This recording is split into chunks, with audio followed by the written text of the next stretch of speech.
I went through this really idealistic phase a couple decades ago. I thought that most problems could be solved with more collaboration, more communication. Unfortunately, I found out that more isn't more. You can actually have too much. An example of this that you may have experienced is when you're part of a big project or change effort, and you see more and more people get thrown into the mix week after week in the name of alignment or collaboration. And then in the end, nothing actually happens. Nothing changes. Turns out there's a scientific backing for this phenomenon and an actual sweet spot for the right amount of connection. You can have too little and you can have too much.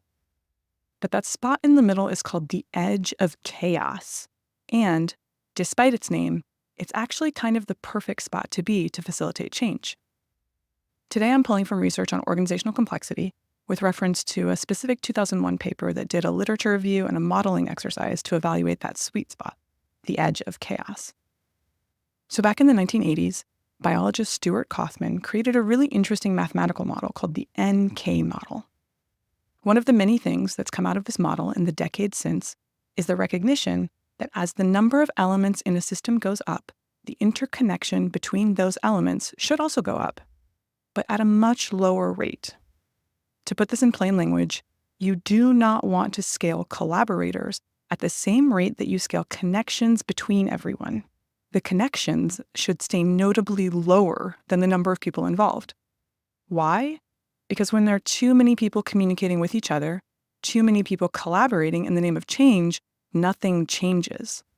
In complexity terms, it's because too much interconnectedness creates instability, which then makes it difficult for change to propagate and remain.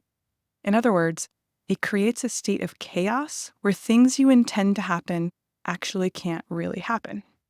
That sweet spot, the edge of chaos, is made possible when the collaboration is structured such that the amount of interconnectedness is less than the amount of people involved. Now, the actual structure of the connections between people, let's say hub and spoke versus chain, can also be important, but that's a topic for another time. So to wrap up, if you want collaboration that drives change, of course consider who and how many people are involved.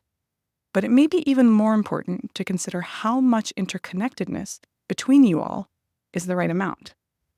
Thanks for listening.